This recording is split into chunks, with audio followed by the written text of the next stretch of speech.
Olá, boa tarde, pessoal. Bem-vindos ao Remote volume 63, nessa semana onde temos a comemoração do Dia do Rock. Aê! Então, beleza, Keza? Minha praia aí, né, cara? Dia do rock, é isso aí. Finalmente, né? Vai um cafezinho Finalmente. para todo mundo aí? Eu tô na água aqui. Apesar de Beleza. hoje ser dia de ontem ter sido dia do rock, né? Meus assuntos não estão só relacionados ao dia do rock. A gente tem outros assuntos aí para comentar, porque tem datas que não dá para deixar passar assim. Sim, com certeza. Mas os meus são quase todos do rock, hein? Então vamos fazer aquela homenagem ao dia do rock. É. Eu também tenho algumas coisas legais para falar do rock aqui, Ah, claro. beleza. Eu vou fazer uma surpresinha aqui, fazer uma coisa meio inusitada, porque é do rock, mas eu não vou falar exatamente do rock, mas dos precursores do rock. Vai ser Ah, um pessoal que veio antes, abrindo alas para o rock, e inclusive é um encarte de uma revista que eu comprei há uns 20 anos atrás, que chamava vinha com CD, alguns escritos dizendo, como é que comendo rock pela raiz. Só que eu não sei quem escreveu, porque eu perdi esse CD, perdi o encarte, perdi a revista, mas sorte que eu tinha digitalizado esse CD. Tenho ele aqui arquivado aqui digitalmente, MP3 e tal. E aí eu resolvi pegar um pouquinho para nessa semana do rock, vou compartilhar com vocês alguma dessas pérolas que ele separou como sendo precursores, né, do rock, voltando 100 anos aí no tempo, mostrando pessoas aí que foram importantes para oh, influenciar os roqueiros da atualidade. Daqui a pouquinho vocês vão conhecer alguns aí. legal. Aproveitar para dar um salve aí para o Miguel que acabou de entrar. A gente está com o Opa, Fernando aí na linha, tem mais uma galera aí que já está dando, dando as caras. quem tiver Parece, já foi no chat que está aí, e vamos é, lá. queria ver se a Delô tá por aí, que hoje eu tenho um assunto lá da terra dela para falar, hein? Delô tá por aí? Dá um salve aí também. Ela é da onde? É a Delô. Eu não vou dar spoiler da minha matéria. Ah, tá bom. A Beleza. Delô é da Espanha. Já Ah, dei o muito spoiler. bom. De Alemar. Vamos Você, lá. você também tem o seu pezinho por ali, não tem, não, Marcelo? Não, o meu pezinho é mais para Itália e para Portugal, né. Itália e Portugal, Barbosa, né? Né, Barbosa de Portugal, né, e tem também Itália, que não está no sobrenome, mas veio pelo um lado aí da minha mãe. Hum. E Tá tem um bom. pezinho em Pernambuco também, né, tá uma mistura danada, né, Pernambuco, Itália, Portugal, é brasileiro, né. Dizem que é brasileiro quando é assim, né? Fazer que nem a mãe de um amigo meu, que ela é uruguaia, veio morar com os filhos aqui no Brasil, e aí ela fala assim que a receita para fazer um bom uruguaio é assim: você pega um pouco de espanhol, um pouco de russo, um pouco de judeu, um pouco de italiano, um pouco de polonês, mistura tudo, bota um pouquinho de merda, mas não põe muita merda, senão vira argentino. Nossa. É, muito boa essas Essa é a piadinhas aí. receita para fazer uruguaios. Tá bom, tá bom. Um dia, a gente vai, Legal. um dia a gente vai ser preso ou bloqueado, no mínimo bloqueado aqui, né, Marcelo? Pois é, verdade. Mas tá chegando esse dia, tá chegando esse dia. O Miguel conhece quem falou isso daí. Ele foi num show lá da banda. A, É, a Bel tava lá, é verdade. A Bel tem frases maravilhosas, Miguel. Ai, que figura. então beleza. É, então vamos lá, os recadinhos de sempre, né, se você está assistindo aqui, chegou agora, nunca viu, se inscreva aqui no canal, dá o like aqui nessa live e acompanhe o canal, porque na semana a gente vai colocando os cortes de todos os assuntos interessantes que a gente tem aqui ao vivo. Então não é só ao vivo que existe esse canal aqui do YouTube, né, você tem o ao vivo, que é toda sexta-feira às 17 horas, com 1 hora e meia de duração, mas, tem os cortes também de 10 minutos, 5 minutos, 15 minutos, dependendo do assunto, né. E aproveito para compartilhar com a galera aí no WhatsApp, né, os cortes, que o pessoal costuma gostar, né. Bom, e vamos começando aí, quer começar com alguma coisa? Bora, a gente tem as efemérides, né? Bora começar por lá? Bem, vamos lá, vou botar Bora na começar tela pelo aqui. começo? Começar pelo começo é sempre uma boa ideia, né. Então tá, aos profissionais de saúde, daqui a pouco até a Lilian está aí, ela não é exatamente relacionada a hospitais, mas é de certa forma a área de biologia. Hoje é o Dia Mundial do Hospital, dia 14 de julho.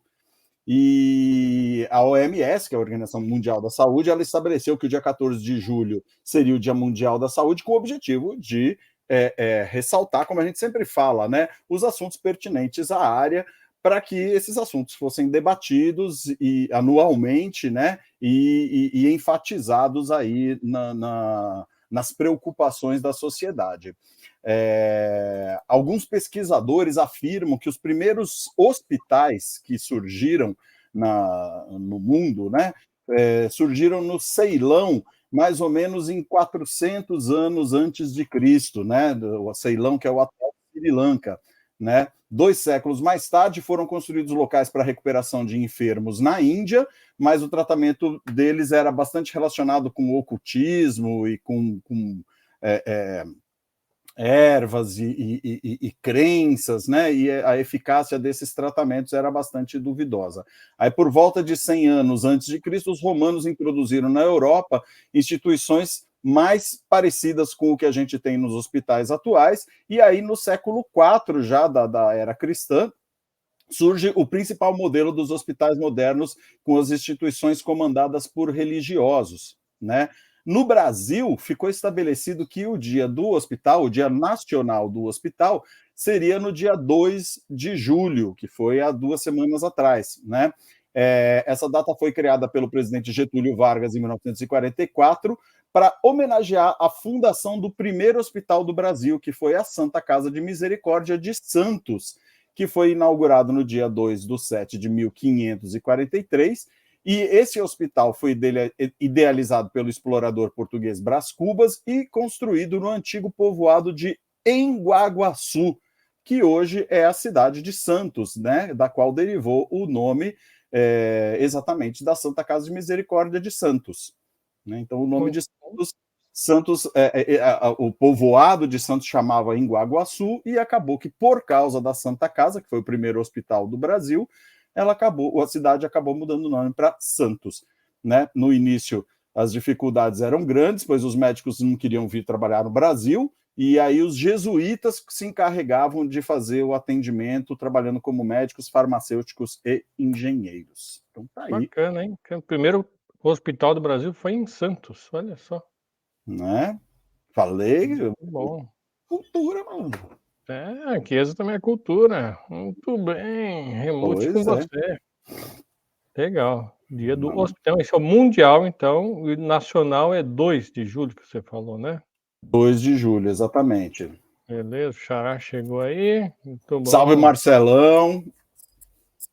Marcelão, hoje tem que ralar e tem ensaio amanhã, Marcelão. Eu, particularmente, não fiz a minha lição de casa. Estava fazendo reboot. Tem uma boa desculpa, Tem mais? Pode mandar mais uma? Vamos lá. Tem mais uma aqui na sequência. O que é isso aqui?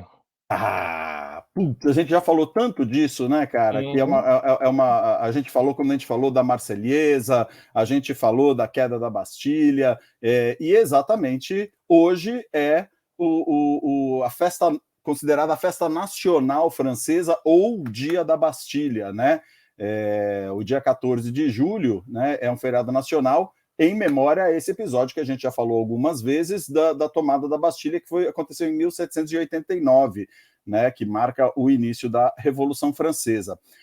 As comemorações desse feriado, do 14 de julho, consistem em grandes celebrações e paradas militares por todo o país. Você vê aí nas fotos a Champs-Élysées ali com o Arco do Triunfo e uma parada gigantesca, né, acontecendo ali, né?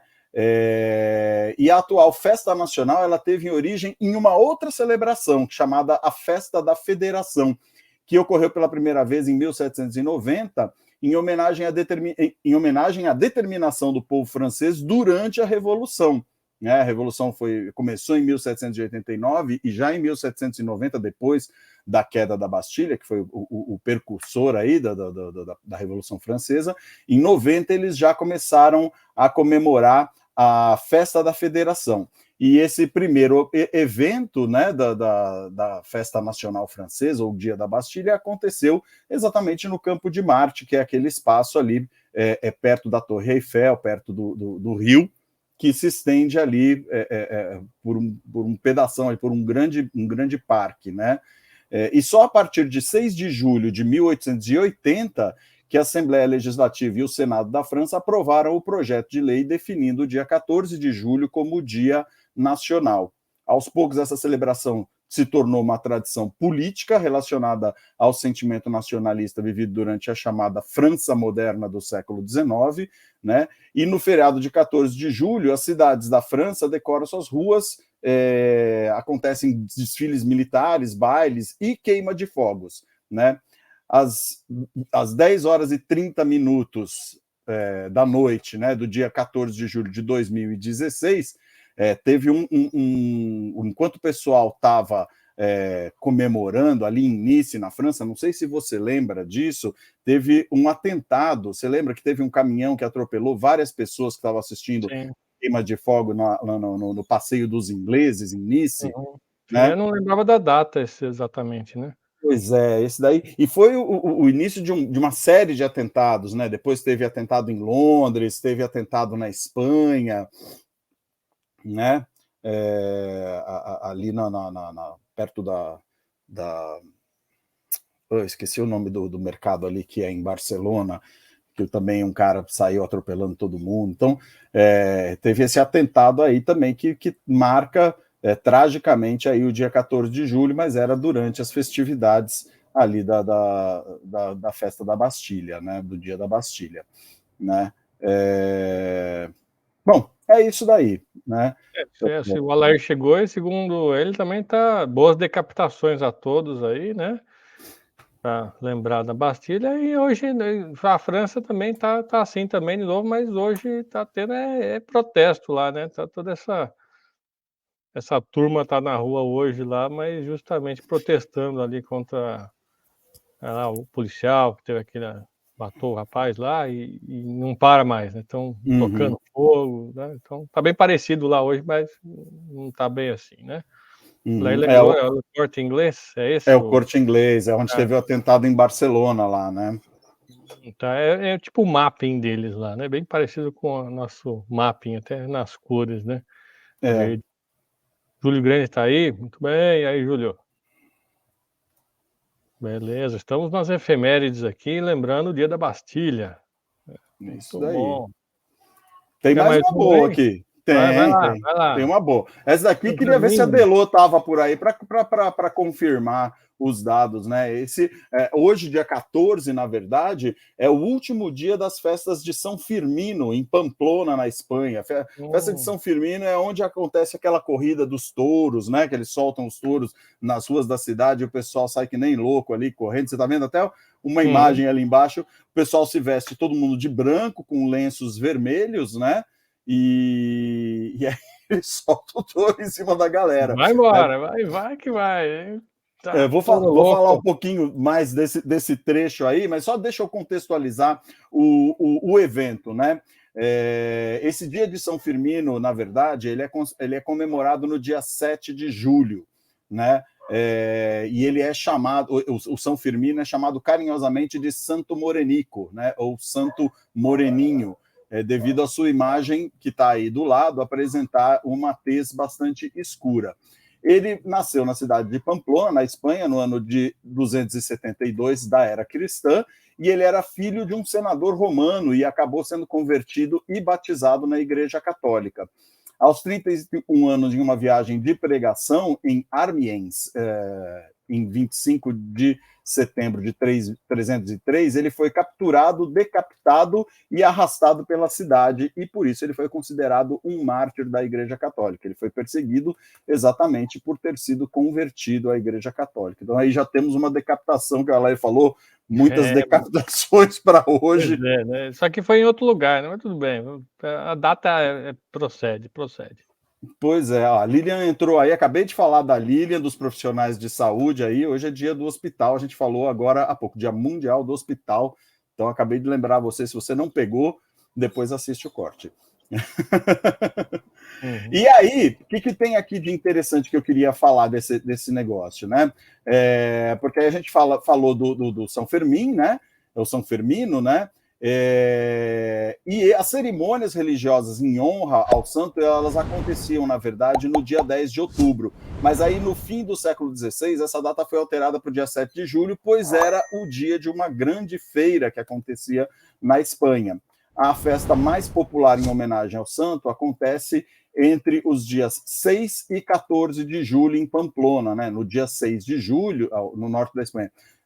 No dia 6 de julho, os festejos começam com o tal do chupinaço, que é a queima de fogos de artifício, e terminam à meia-noite do dia 14 de julho com a canção de despedida Pobre de mim, né? Uma das atividades mais famosas da festa de São Fermino é o encierro, que é exatamente essa corrida de touros, que ela acontece ao longo de 849 metros por 3 ruas do centro histórico de Pamplona, terminando na Praça de Touros da cidade.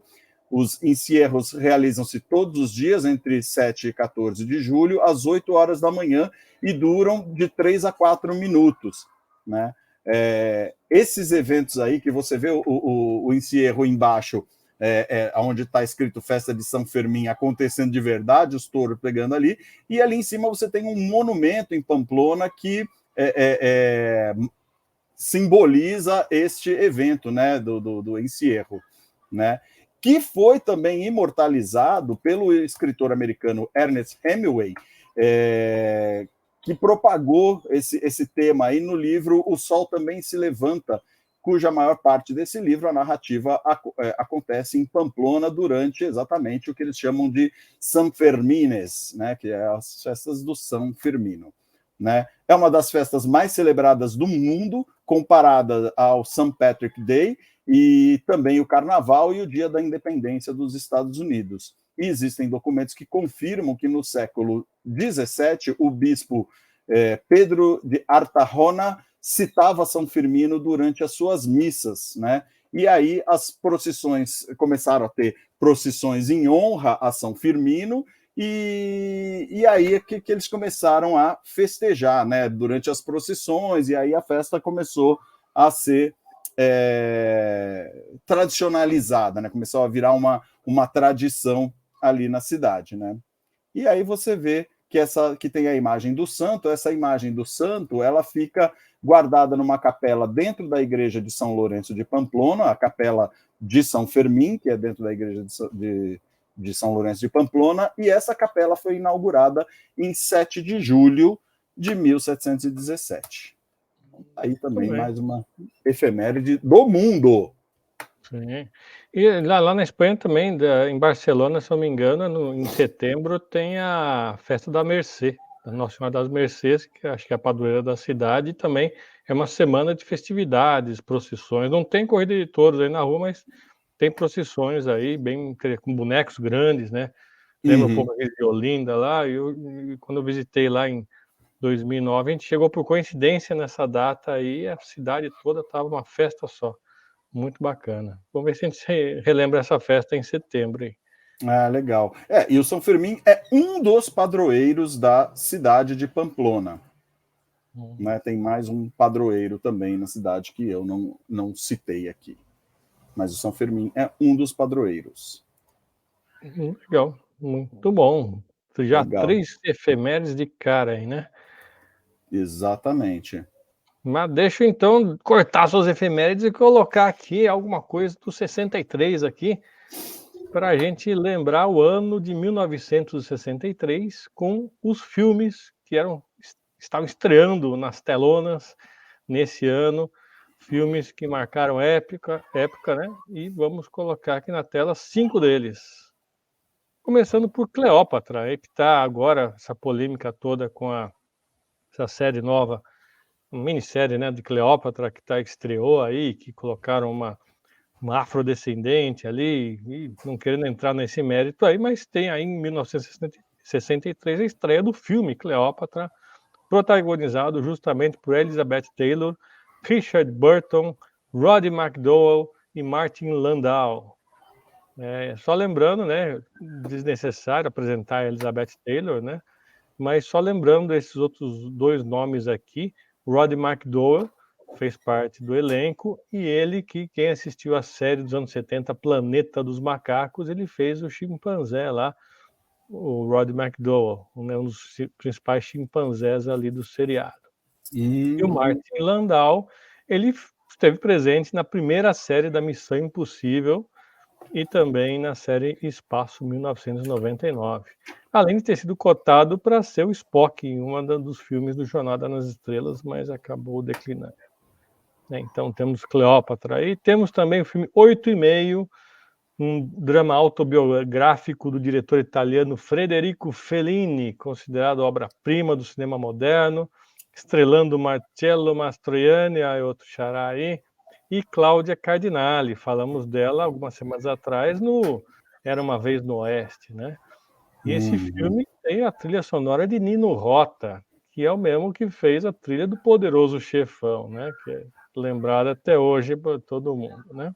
Nossa Senhora, que poderoso, né? Pois é, você vê, time de peso, né? Falar em peso, temos o Alfred Hitchcock com Os Pássaros, também estreou em 63, um suspense de terror do grande mestre, é baseado num conto de Daphne du Maurier.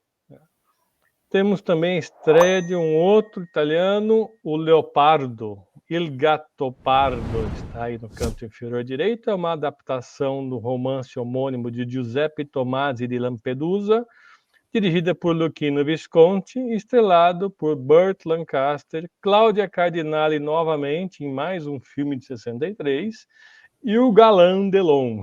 O Alain Delon também está aí nesse filme, né?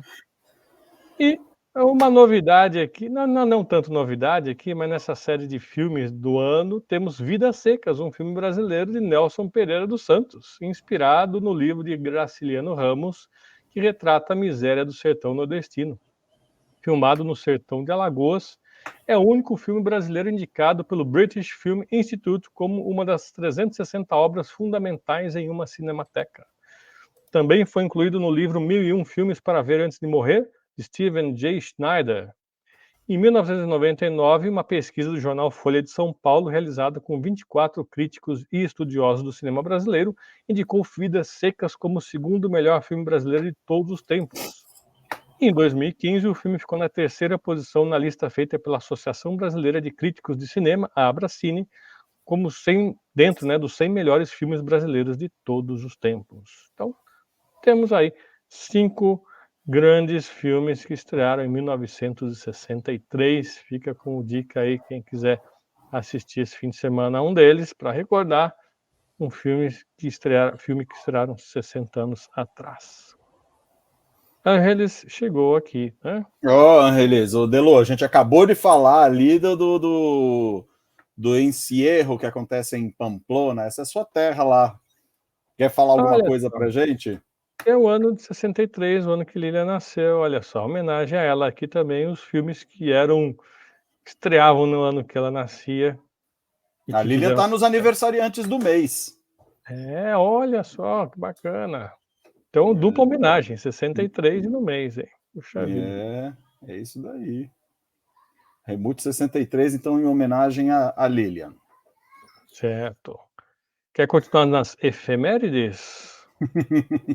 Bora lá. Aí, ó, cara, isso é muito interessante, essa efeméride. Hoje também é o Dia Internacional das Pessoas Não Binárias.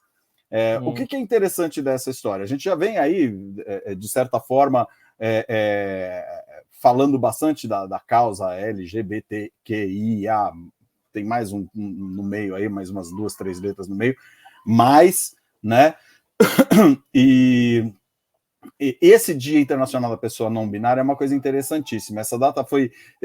vou contar uma história dessa pessoa que está na foto aí do lado cortando o bolo, né? Essa data foi celebrada pela primeira vez em 2012, a partir de um post dessa que está na foto, que é uma escritora canadense chamada Cat Van Loon, né? A data foi escolhida exatamente por ser o dia... o dia entre, né? Fica exatamente entre o Dia Internacional do Homem, que é dia 19 de novembro, essa data foi instituída desde 1999, e o Dia Internacional da Mulher, que é dia 8 de março, e está instituído desde 1917. Você lembra que a gente falou disso daí, daquela passeata das operárias lá na Rússia, que uma fábrica pegou fogo, os operários eles trabalhavam trancados e tudo, aí a fábrica pegou fogo e deu ruim, e aí as operárias saíram para protestar, e desse evento aí, dessa passeata das operárias, deu início à Revolução Russa de 1917. Né? Então foi instituído, depois de muitos anos, aí o Dia da Mulher. Mas o Dia das Pessoas Não Binárias fica exatamente entre esses dois dias, o Dia Internacional do Homem e o Dia Internacional da Mulher. Faz muito sentido essa colocação. Pela média, então... Pela média foi esse dia aí. No Brasil, o Dia do Homem é celebrado no dia 15/7. Amanhã Olha, não dia... na média. É o Dia Nacional do Homem, mas isso só no Brasil, né? A gente está falando do Dia Internacional da Pessoa Não Binária.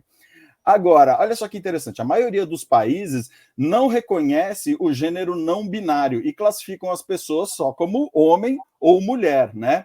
E alguns países como Austrália, Bangladesh, Canadá, Dinamarca, Alemanha, Índia, Holanda, Brasil e Nova Zelândia inclui a opção de gênero não binário nos passaportes, e alguns estados dos Estados Unidos permite marcar com um X na carteira de motorista, né? A designação do gênero, né? E olha só que interessante, essa semana de consciência não binária, né? Que ela circunda nesse dia aí, né? Ela fica em torno do Dia Internacional das Pessoas Não Binárias, né? Ela começa na segunda-feira ou no domingo que antecede o dia 14, né? E termina no sábado ou no domingo posterior ao dia 14, né? E tem exatamente esse objetivo de enfatizar essa causa aí da separação de gêneros, né? Agora, o mais engraçado dessa história, o que é? É que a Kate, essa que está na foto aí, ela sempre foi uma mulher muito grande, muito forte, né? Tanto que quando ela fazia teatro, ela era adolescente, ela fazia teatro, não sei o quê, ela ia junto com os meninos carregar cenário, essas coisas, não sei o quê, e ela, no florescer aí da adolescência dela, né? Ela não se enquadrava nos padrões socialmente estabelecidos para homens ou para mulheres. E aí, depois de participar de várias comunidades LGBT, ela se encontrou na definição de não binário, né? Porque ela não se sente mulher, ela não se sente homem, ela não se sente gay, ela não se sente lésbica, ela não se sente nada disso, né? Mesmo assim, olha só que engraçado, ela acabou se casando com esse que está na foto aí, o namorado dela, o Nathan, e isso daí gerou muita controvérsia entre as pessoas das comunidades com que ela se relacionava, né? Porque ela começou a fazer parte das comunidades LGBT, e ela cita que é muito complicado quando você assume um relacionamento com uma pessoa de um sexo oposto, porque as pessoas começam a te classificar como hétero, né? E ela, mesmo assim, ela não sentia que o negócio dela era a sexualidade que estava imperando aí, né? Então, ela se colocou realmente, ela se encontrou exatamente nesse significado do não binário, nem como um, nem como o outro. Isso é uma coisa mais menos rotulada, né? Eu lembro que uma vez, até para eu terminar essa homenagem ao Dia Internacional da Pessoa Não Binária, uma vez eu participei, como eu tocava numa banda e a gente tinha muita influência de ritmos africanos e não sei o quê, eu participei muito de terreiros, entrei em movimentos, movimento negro, né, para a gente ter uma aderência e ter também informações e ter uma certa cumplicidade para aquilo que a gente vinha fazendo. E aí, olha só que engraçado, a gente participava de várias reuniões do movimento, não sei o quê, e uma vez teve uma discussão ali mais exacerbada assim, e eu fui colocar meu ponto de vista e falaram que eu não podia me manifestar porque eu era branco demais. Então, é uma coisa delicada. Foi a partir daí eu acabei deixando, né, de participar dos movimentos, né, porque é uma coisa bastante delicada, que eu enxerguei nessa história aí da Cat, né, que ela fazia parte dos movimentos LGBT, e a partir do momento que ela decidiu que ela ia casar com um homem, ela começou a ser excluída, ser mal falada e não sei o quê, porque fala, não, ela é hétero, ela casou com um cara, ela não pode participar, ela não entende o que a gente sente. E ela se sentiu muito mal com isso, e aí num post que ela fez num blog que ela tem, ela sugeriu esse dia 14 de julho e acabou tendo uma adesão, e depois isso aí foi homologado como o dia da pessoa não binária. Complicado isso, né? Porque daí você coloca a pessoa não binária, daí acaba tendo dois tipos de pessoa, a binária e a não binária, né? E acaba ficando dois de novo, né? É tudo muito maluco, né? Ou seja, binário ou não binário, não tem Na fim. verdade, Né? cara, você tem que enxergar o próximo, o ser humano, como o outro. Independente se é branco, preto, homem, mulher, rico, pobre, né? O que o outro é pessoa. Né? Você vai ficar classificando as pessoas por qualquer coisa é complicado, né? É Você... X ou é Y, qualquer coisa, né? É cor de pele, é estatura, é se tem dinheiro ou não tem, é onde nasceu, é gênero, é sexo, é cor do olho, é se gosta disso ou daquilo. Classificar as pessoas por isso é a pior besteira que tem, né? Tem que deixar isso tudo de lado, né? É muito complicado. Difícil realmente você. Nesse sentido, não tem que ser binário, né? Não tem que ser 8 ou 80 nas coisas, né? Mas vamos lá. Então vale aí a data 14 de julho, que é hoje, né? Então, Dia Internacional do Não Binário. Não é nem 0 nem 1 aí, hein? Muito bem. A Helena falou que não conhece Pamplona, né? Mas já ouviu falar sobre a festa. E a mãe dela é da Múrcia e o pai de Valladolid, né? Valladolid, Muito bom. Legal. Temos aí, então, apareceu por tem aí mais uma, também. tem mais uma. Poxa, tem A mais uma. Simone colocou alguma coisa ali que deve ser um Uma emoji, alguma mãozinha, coisa. a mãozinha que Ah, aqui uma às vezes mãozinha dando ela oi.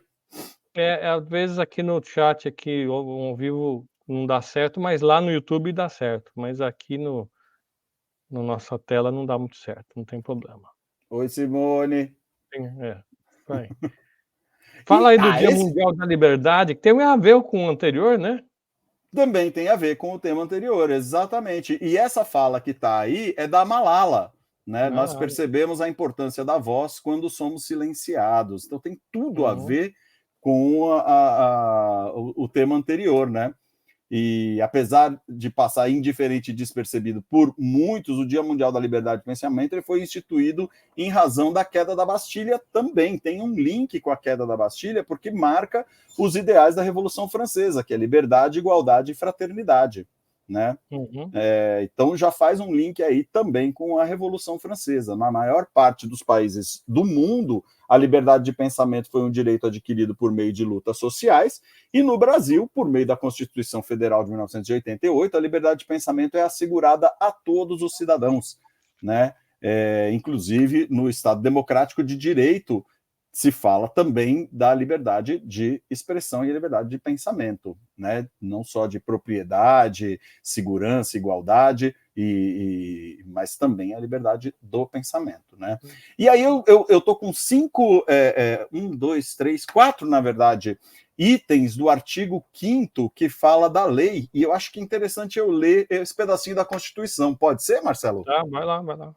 Tem tudo a ver aí com isso, com o contexto. Então, no artigo 5º, o parágrafo principal do artigo 5º fala que todos são iguais perante a lei, sem distinção de qualquer natureza, garantindo-se aos brasileiros e aos estrangeiros residentes no país a inviolabilidade do direito à vida, à liberdade, à igualdade, à segurança e à propriedade nos termos seguintes: é livre a manifestação do pensamento, sendo vedado o anonimato. É inviolável a liberdade de consciência e de crença, sendo assegurado o livre exercício dos cultos religiosos e garantida, na forma de lei, a proteção aos locais de culto e às suas liturgias. Ninguém será privado de direitos por motivo de crença religiosa ou de convicção filosófica ou política, salvo se as invocar para eximir-se de obrigação legal a todos impostas e recusar-se a cumprir prestação alternativa fixada em lei. E o último é livre a expressão das atividades intelectuais, artísticas, científica e de comunicação, independentemente da censura ou licença. Tá aí. Constituição aí. Perfeito. No Brasil, o reflexo aí da liberdade de pensamento, assegurado pelo Estado Democrático de Direito. Às vezes a gente acha que ultimamente o pessoal tem sido meio literal demais, né? Então é liberdade do pensamento. Mas você falar, aí já não é tão livre assim, né? Mas pensar pode, né? Falar, quem sabe, né? Não vamos entrar muito nesse assunto, não. Não vamos entender, mas beleza. É dia da liberdade de pensamento, muito bem. Que continue e que se expanda. E a figura é bonita, né, cara? Passei sem querer aqui. É bem bacana. Bacana essa figura. Bom, e para finalizar aí, hoje também é dia do propagandista de laboratório. Aquele cara que vai visitar os médicos lá para falar sobre eu não sabia que tinha um dia só para isso, propagandista do laboratório, não é qualquer propagandista, é do laboratório. Não, é de laboratório também. Nossa Senhora. É livre pensamento, ele pode vender o que ele quiser ali, né? Então. E também em homenagem, isso é sacanagem, né, cara? Eu vou ser preso se eu falar isso que eu ia falar. acho que eu vou. Tá bom, então não fala, não, né? Eu vou silenciar. Vou só falar que hoje também é aniversário da cidade de Campinas e entendedores entenderão.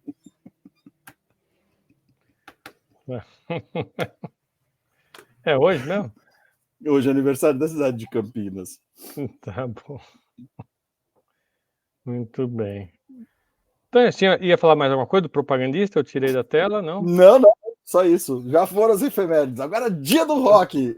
Dia do rock. Eu vou falar um pouquinho antes de você falar do dia do rock, né? Vou começar, já vou abrir os trabalhos aqui. Para quem chegou depois, né, não ouviu, e eu resgatei um primeiro volume de uma coletânea aqui, que eu não sei de quem é, porque eu perdi o disco, perdi a revista, mas eu digitalizei o disco, escrevi algumas coisas, mas não o autor, chamado Comendo Rock pela Raiz. Se alguém souber que assistia e está assistindo agora, depois, quem é o autor, onde é que encontro o restante, me avisa, porque perdi. Mas eu vou pegar 5 ou 6 aqui, indicações dele aqui, para homenagear as pessoas que vieram antes do rock, as raízes do jazz, do blues, do country music, e que chegaram aqui e influenciaram o rock. Eu não sou o cara do rock aqui, é o Chiesa, né? O cara que manja de música aqui é ele, não tem essa pretensão, mas eu vou botar aqui no ar aqui, o Chiesa vai comentar o que ele acha. Se eu escolhi, quer dizer, não fui bem eu que escolhi, eu escolhi dentre essas escolhas que ele fez aqui, mas eu achei muito legais essas aqui, aí você vai falar se já conhecia, vocês aí da audiência vão falar se já conheciam, se achou uma furada, se não tem nada a ver, né? Eu vou começar aqui, deixa eu colocar na tela aqui. Se o Alair estiver no ar, não é páreo, hein, cara, para o resto da galera. Então, quem conhece Mamie Smith?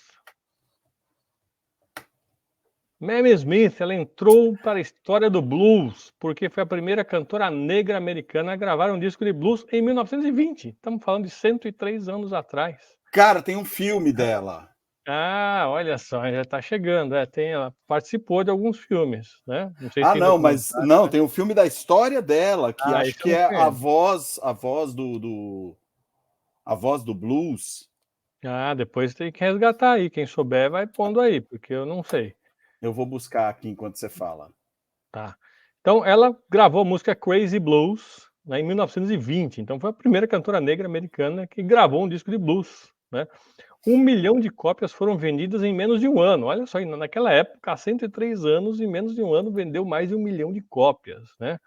E essa música foi incluída no Grammy Hall of Fame em 1994 e selecionada para preservação no Registro Nacional de Gravações da Biblioteca do Congresso Americano em 2005, de tão importante que ela foi considerada, né? A Mamie Smith também foi atriz de cinema, teatro e rádio e participou de alguns filmes como Jailhouse Blues, de 1929, que também é um dos primeiros filmes com áudio da história, e também Paradise in Harlem, de 1939, e o cartaz dele está aqui na tela à direita, né, do filme Paradise in Harlem.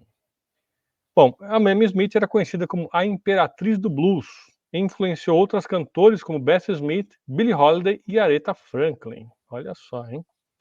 Ela nasceu em Cincinnati, Ohio, em 26 de maio de 1891, há 122 anos, e se mudou para Nova York aos 10 anos de idade, onde começou a cantar em clubes noturnos e igrejas. E ela faleceu em 16 de setembro de 1946, aos 55 anos de idade, de insuficiência renal. Foi enterrada no cemitério de Frederick Douglass, no Bronx, mas a sua lápide só foi colocada em 2014 graças a uma campanha de arrecadação de fundos. Sabe que mesmo vendendo bastante para a época, não conseguiu fazer uma fortuna e morreu pelo jeito pobre, né? E né, até a lápide demorou décadas para ser colocada, né? Então essa é Mamie Smith, tem algumas fotos dela aqui ao lado do seu álbum Crazy Blues, que rendeu muito, né? De muitos discos vendidos, aqui um ingresso aqui no Music Hall, no dia 14 de abril de 21, e o filme. E agora eu vou passar um clipezinho de menos de um minuto, não é vídeo dela, é só a foto dela, mas o áudio original de Crazy Blues com a Mamie Smith. Vamos ouvir? Vamos, opa. Vamos ver o que vocês acham do som.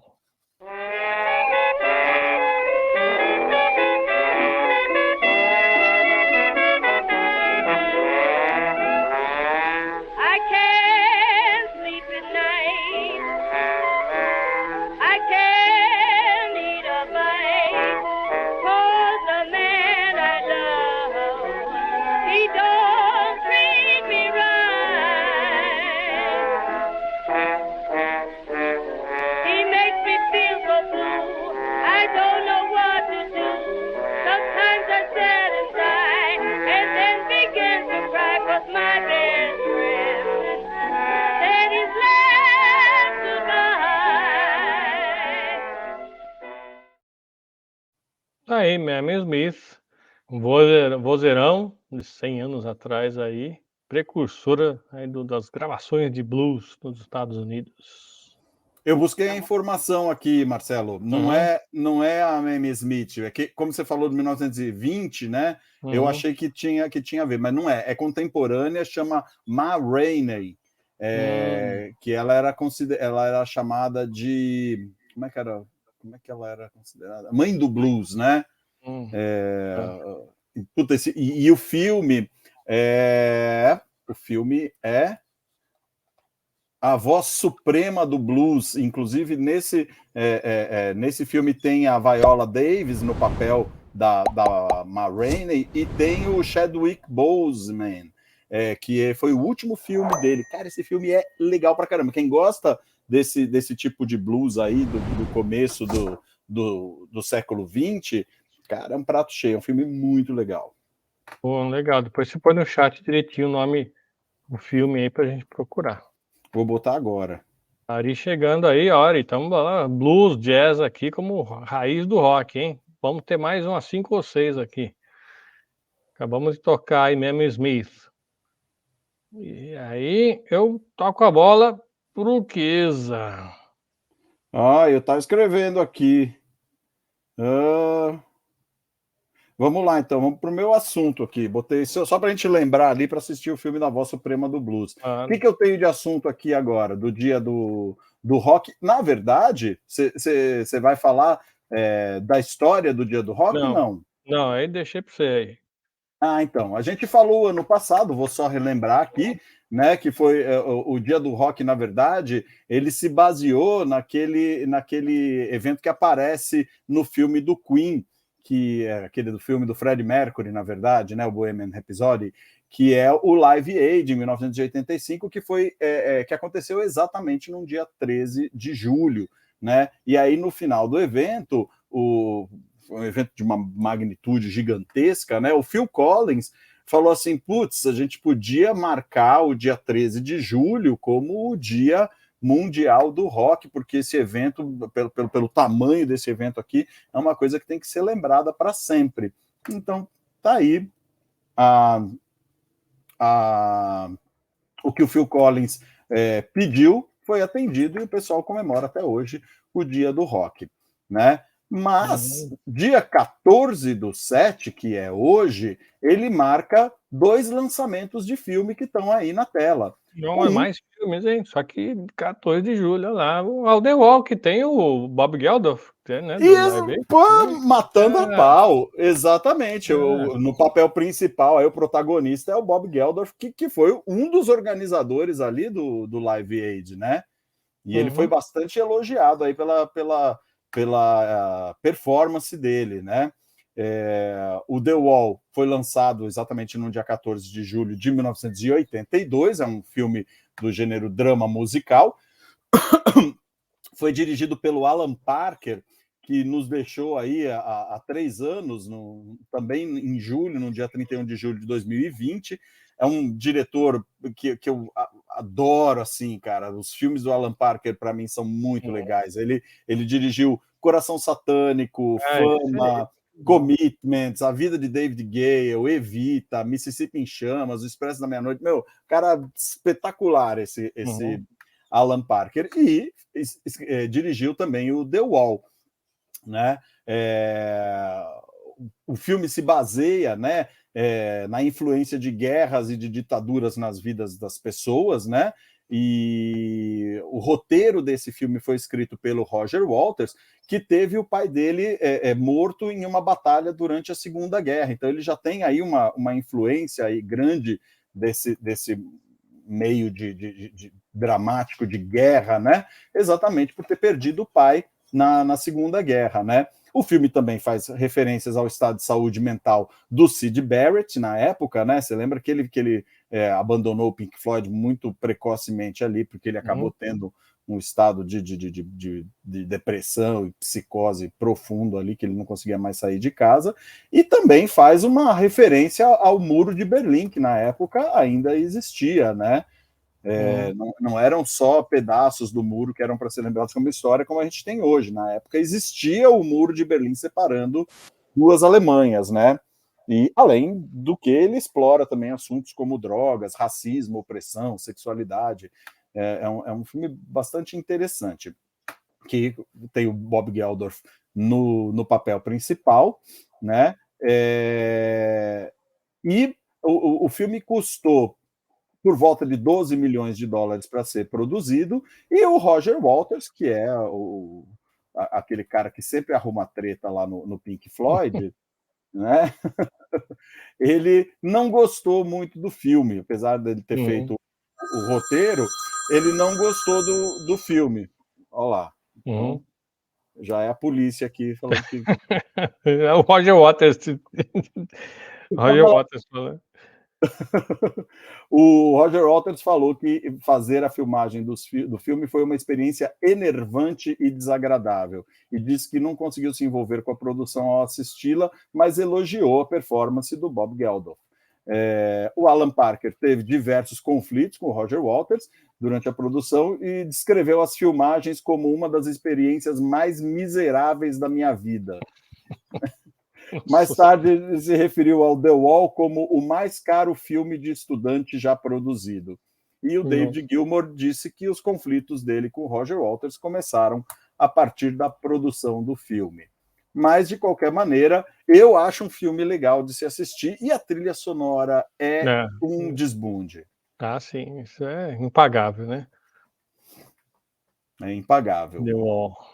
E o outro filme que também está lançado aí no dia 14/7, só que aí não é 82, é 1969, é o Easy Rider, né? O filme foi escrito pelo Peter Fonda e dirigido pelo Dennis Hopper, que eram os protagonistas ali da história, né? Eles faziam o Peter Fonda era o Wyatt, né?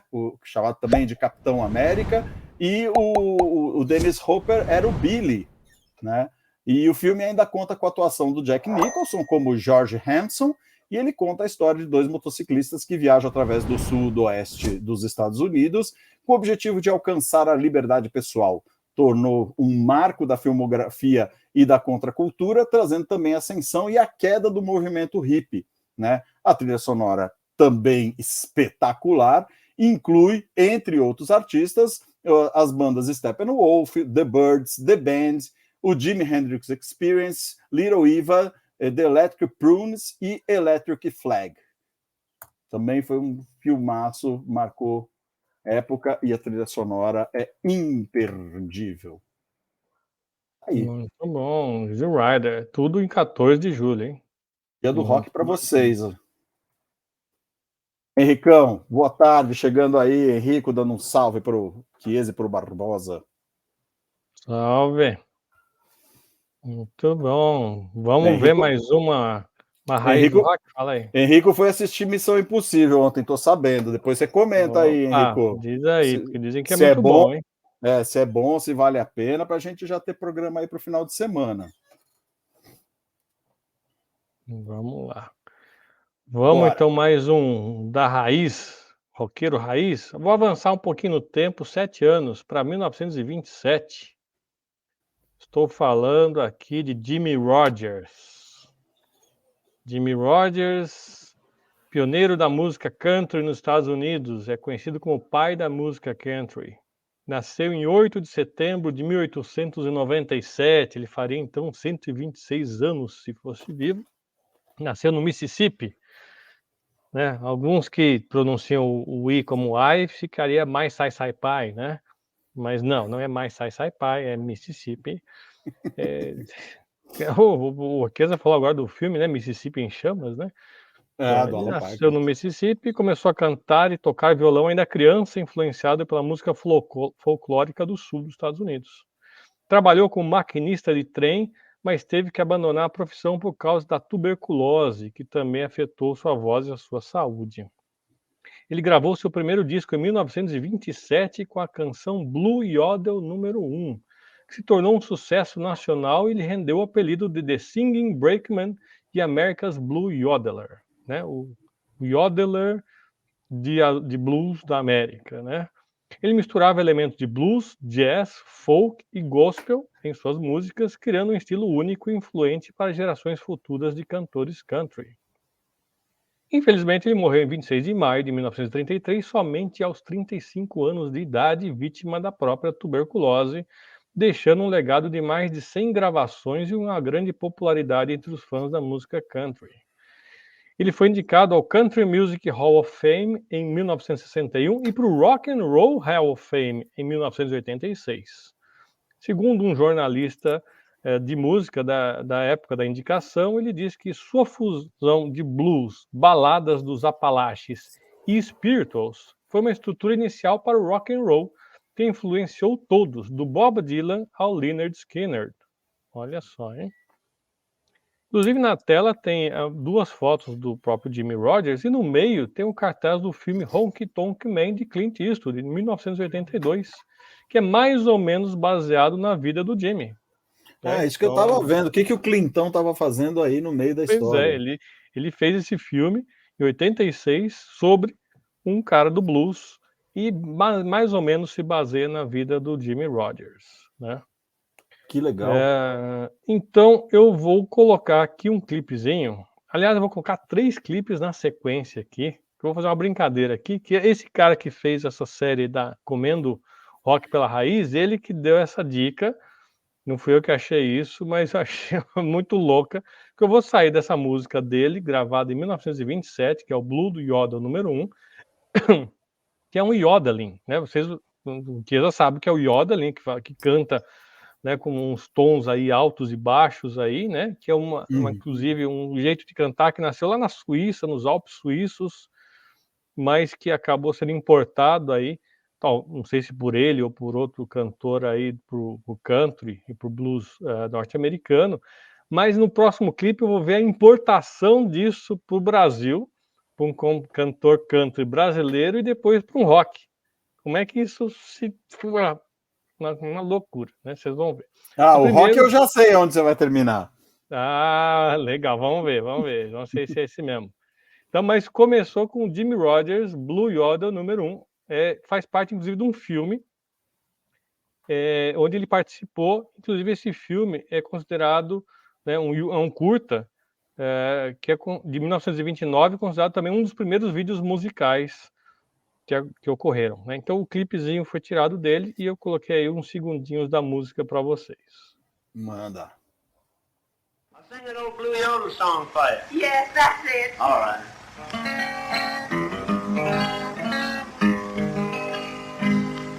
T for Texas, T for Tennessee. T for Texas, T for Tennessee. T for Thelma, that gal that made a wreck out of me.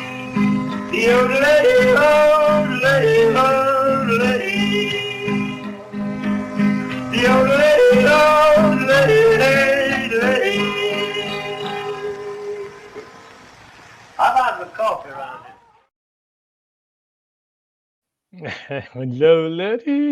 É difícil de cantar isso, cara. Imagina, né? Não é pra qualquer um, não, bicho. Não. Oi, ele já usa acorde com sétima ali, que bonitinho. Falou grego aí. Bacana. Então, mas aí, o que parece essa fala dele ali, né, em Yodel, nessa variação vocal, né? Alguém aqui, um cantor brasileiro, adaptou, cantando esse estilo também, mas adaptou essa frase em português. E esse Tirou cara leite? é Bob Nelson, com tiro leite. Vamos mostrar o Bob Nelson? Bora, Bob Nelson.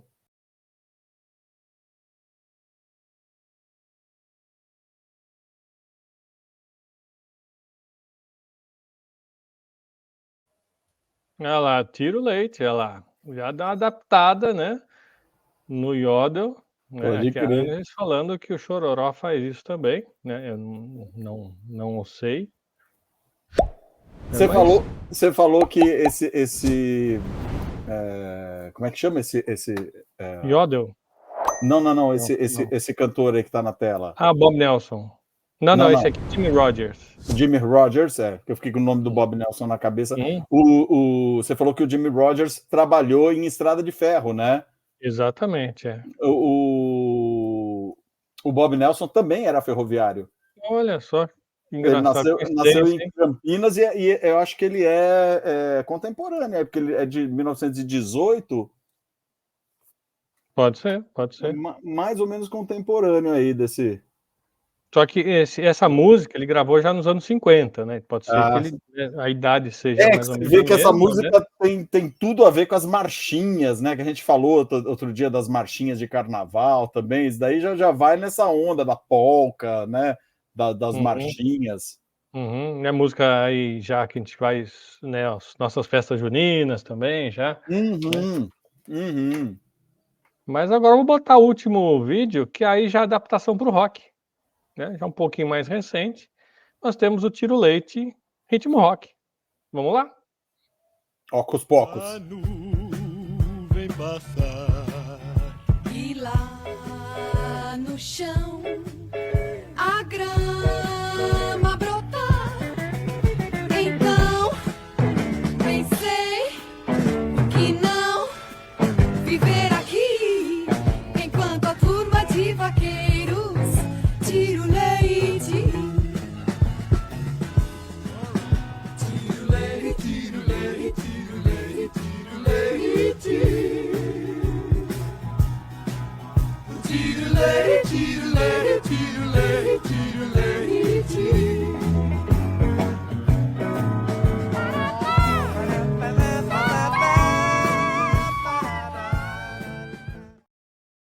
A Rita ali tirando leite. Nossa, chutei longe pra caramba.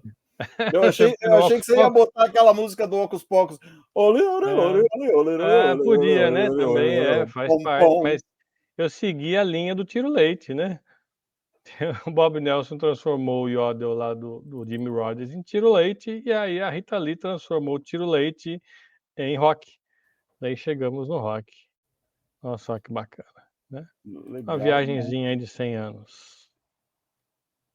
Muito bom. Olha, o Alaê tem mais uma música nacional, né, com Tiro Leite, daí tem que lembrar qual é. Eu tenho que pesquisar aí. Ah, tem uma infantil que era tira o leite que a vaquinha tem e o bezerro vem beber também. Era essa? Não, né? Não deve ser essa. O Alair nunca ouviu isso na vida dele. O Alair nunca teve aqueles disquinhos. Olha lá. Lembra do Disquinho disquinho? verde, disco verde, né, Ah, do joelho de porco, é verdade. O Alair é uma enciclopédia. É pois, verdade. depois precisa pôr isso aí, hein, essa pérola aí, hein. Deixar anotado aí. Vamos Pode trazer crer. isso, nem que seja Joelho no de próximo. porco. Pode crer. Mais, Marcelo, mais? Vai, sua vez aí. Agora vou, Vamos vou eu? vamos pra África? Vamos, vou falar rapidinho de rapidinho, porque eu quero mostrar alguns vídeos dela. Acho que eu separei uns 3 ou 4 vídeos Uhum. dela para Sim, 3, mostrar. Hoje é o aniversário de Angelique Kidjo, né? O nome dela, deixa eu ver se eu consigo falar aqui, porque na verdade ela é do Benin e o idioma que eles falam lá é Fon, né? Então, deixa eu ver se a minha prática de Fon está ok. O nome dela é Angelique Kpaseloko Intu Honsinou Congo Manta Zogbin Kidjo. Perfeito, Abreviado Angelique Kidjo. é mais Né? fácil. Muito mais fácil. A Angelique Kidjo, cara, puta, eu conheci essa mulher em 1994, ela estava bombando na Europa, e aí a gente vai ver por que ela estava bombando na Europa, né? Ela é nascida em 1960, então em 94 ela tinha 34 aninhos, né? Uma cantora, compositora, dançarina, atriz, diretora, produtora e também embaixadora da boa vontade da Unicef. A Angelique, ela atua também em causas a favor de crianças, contra a fome e a AIDS, foi ativista militante contra o apartheid, né? E como eu falei, a língua materna dela é o Fon, mas ela fala diversos idiomas, né?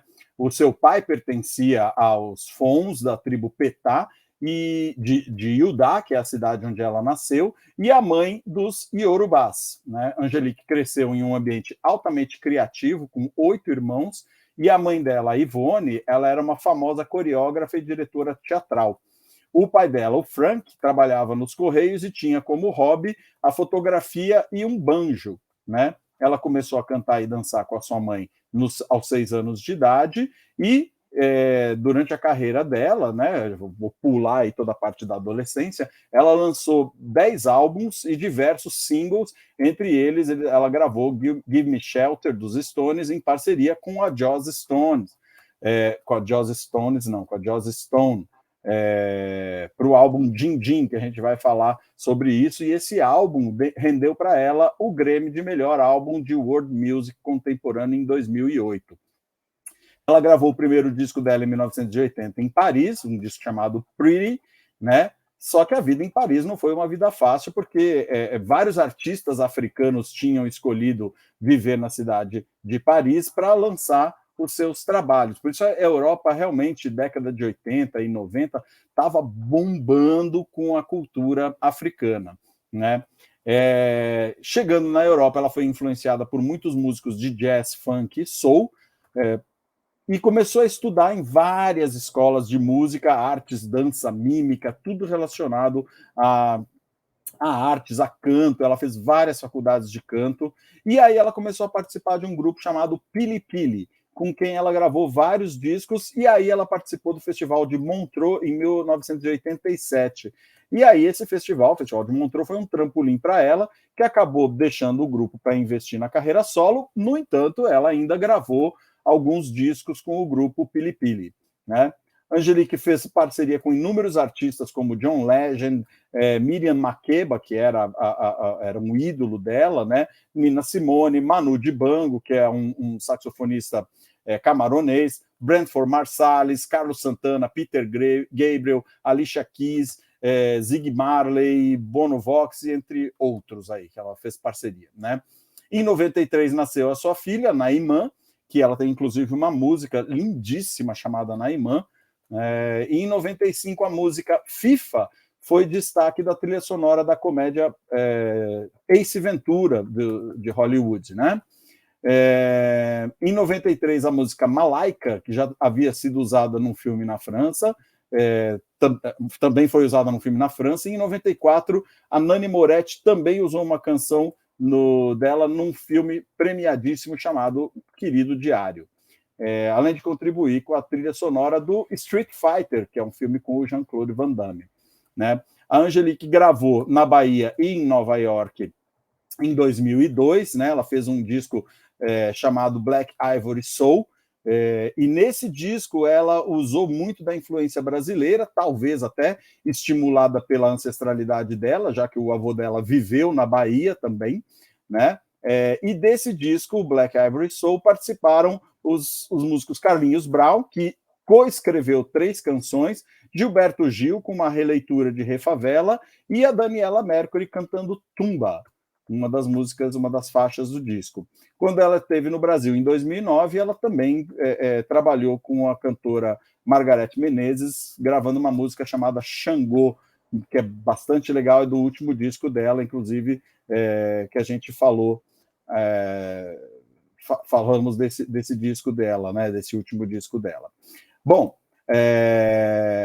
a Angelique se apresentou também na abertura da Copa do Mundo da África do Sul, junto com a Shakira, Alicia Keys, John Legend e o Black Eyed Peas, e do primeiro disco solo dela, chamado Logoso, em fon, Logoso significa tartaruga, saiu a música Batonga, que a Daniela Mercury gravou uma versão dessa música chamada Saudade. E aí a gente parte para os vídeos, né?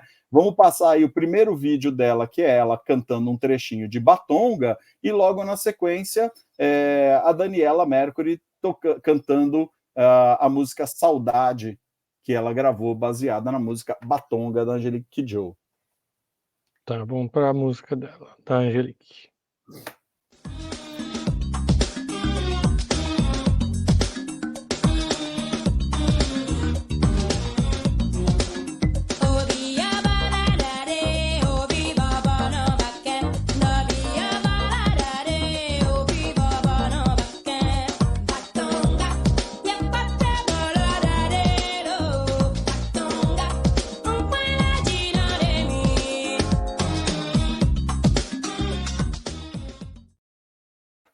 Você vê que ela tem um quê de Grace Jones, assim. Ela é a rainha do pop, cara. Para mim, cara, o pop africano é sensacional. Vamos ver mais uns trechinhos dela?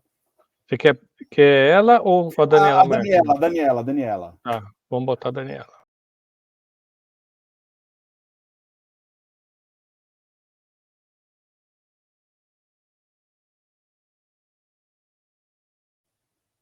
Versão da Daniela Mercury. Eu cantava isso para minha filha dormir, assim. Legal. Legal. É muito legal, né? E aí tem mais 2 músicas interessantíssimas aí da Angelique Kidjo, 2 trechinhos, né? Uma que foi a música que me apresentou, Angelique Kidjo, que é do álbum Aie. A música chama Agolo, é um álbum de 1994, quando eu estive na Europa pela primeira vez. Então, vamos lá. Vê que...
Demais, né, Legal. cara? Cortei aí no comecinho, eu já soltei a música antes de acabar. Não, é uma paulada. Legal. O que eu falei, putz, esse som é uma paulada. Eu adoro essa música. E para Bem finalizar, produzida, né? Um baita clipezão bem produzido, né? cara, é demais, demais. Isso estava bombando na Europa, cara, porque foi Uhum. considerado world music, era a época que Uhum. Peter Gabriel, Sting, estava fazendo o Paul Simon, estava fazendo aquele monte de música diferente, misturando índio com africano, com Olodum, com não sei o quê, as bandas étnicas, né, estavam tendo uma ascensão muito grande, né, cara? Tava muito no foco aí das. E depois Tava... depois que você vai colocar outra música, eu vou só lembrar de uma outra cantora africana também, que nessa mesma época começou a bombar também. Que ela fez aniversário mês passado, aproveitei o gancho aqui e já subi um clipezinho aqui. Mas Ah. solta aí, qual é a próxima da Não, e Angelique? aí tem mais um clipezinho da Angelique, que é ela cantando o bolero de Ravel, Ah, legal, bacana. que é lindíssimo também. Então, deixei um pedacinho aí para quem quiser depois, procura no YouTube, mas é sensacional. Bora lá. Todos os vídeos que a gente está colocando aqui tem um link para o YouTube do filme inteiro, né, do vídeo inteiro aqui na descrição. Não está ainda na descrição porque não pus para dar spoiler, mas assim que acabar eu ponho na descrição desse vídeo e depois da gravação também. Show. Vamos lá, Bolero de Ravel com Angelique.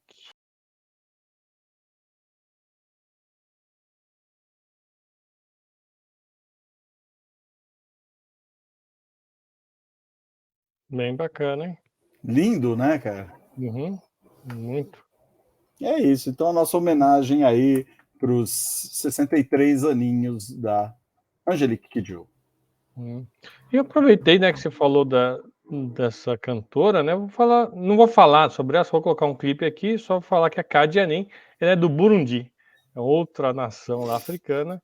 Nascido mais ou menos na mesma época, 27 de junho de 59, ela está com 64 anos agora. E ela fez sucesso com a música Samboleira em 96, mais ou menos nessa época que você comentou, né, que começou os hits World Music, né?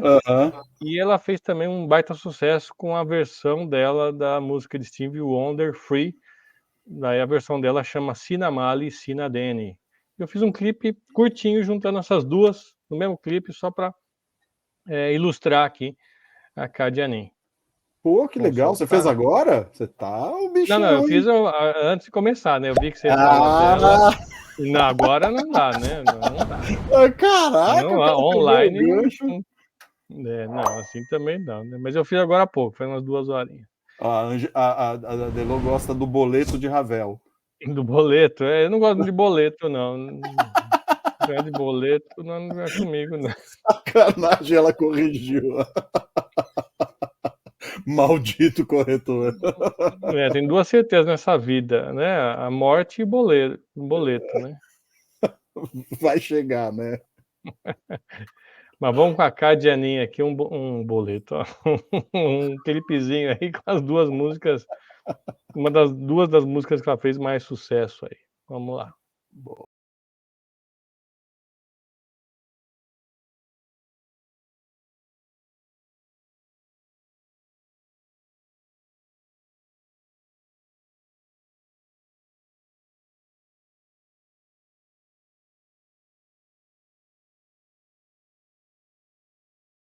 Bonito, né? Lindo demais, né, cara? Nossa. Uhum. Cara, africano tem uma musicalidade que é Uhum. impressionante, cara, uma riqueza rítmica. Cara, impressionante. E você vê eles têm alguma coisa na dicção que faz com que as palavras. É que nem o inglês, né, cara? O inglês para o rock é muito legal, mas Uhum. os idiomas africanos eles têm um estalo na língua, na dicção, uma maneira de pronunciar o R, cara, que é sensacional, cara.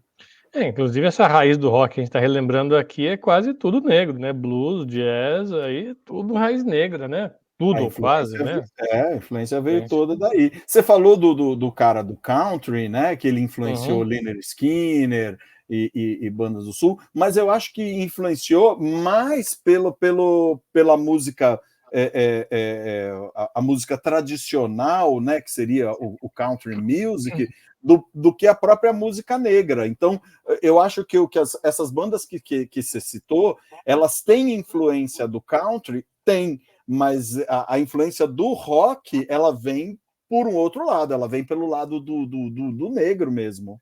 Uhum. Ela vem Bom. ali pelo blues, pelo soul. Junta tudo, né? Vai de um, vai de outro, vê um pouquinho de cada, né? Cara, juntando tudo. Bom, vou falar de mais um agora aqui, né? Vamos Manda. falar de um que esse daí eu vou querer que você dá uma olhadinha, sei que toca guitarra, violão. Nós temos aí a nossa violonista, guitarrista aí, da família Carter, The Carter Family, de 1928. É um grupo tradicional de folk americano. Eles gravaram entre 1927 e 1956, em 3 gerações, né? Caramba. Na verdade, de 27 a 56, mas a terceira geração veio depois, né? Eles causaram um profundo impacto no bluegrass, no country, no southern gospel, no pop e no próprio rock. Foi o primeiro grupo vocal a se tornar estrelas da música country e estavam entre os primeiros grupos a gravar música country produzida comercialmente. Aí é onde vem a contribuição, né? Essa parte vocal realmente é abertura de vozes, né? Uhum. Essa mulher aqui que toca o violão, né, é a Maybelle Carter, né? E a filha dela se casou com o Johnny Cash. Olha só, hein? O Johnny Cash. Ela era a June? Acho que é a June, A June. exatamente. Carter, né? June E, Carter, exatamente, a June Carter. Então, exatamente, a filha dela, filha da Maybelle. E o filho, ou a filha, né? Não sei se o filho ou a filha, que eu não anotei o nome, do Johnny Cash com a June, faz parte da terceira geração da família Carter, né, mais recentemente, né? Inclusive a Mama Carter, né, que é a Maybelle, ela toca guitarra, né, que vocês estão vendo aí na imagem, e ela desenvolveu seu próprio estilo de tocar com o polegar indicador da mão direita, e depois um monte de gente acabou usando esse estilo que ela criou. Aí eu já não sei a dizer isso, se ela criou ou não, porque não é minha praia, o Keza que vai saber melhor isso do que eu, né? Mas eu vou colocar um clipezinho da música Wildwood Flower, da Carter Family, de 1928, e agora com vídeo, agora com ela mesma tocando. Pô, que legal. Pode soltar? Manda. Presta atenção, eu peguei um pedaço do clipe onde dá um close na mão da senhora. Vamos achar aqui. Família Carter. I will charm every heart in his crown I will sway. When I woke from my dream and my idols were clay, all potion of love had all flown away.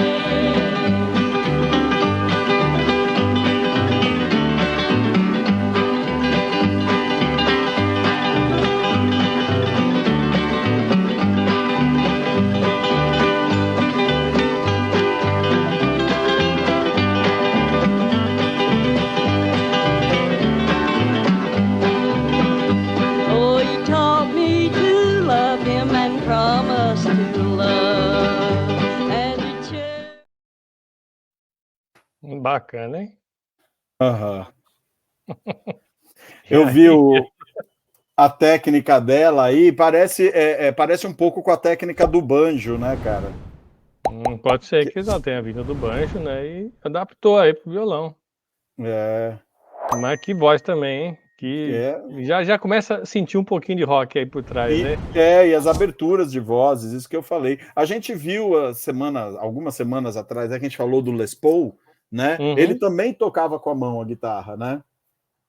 O Mark Knopfler toca com a mão, toca com esses 3 dedos, né?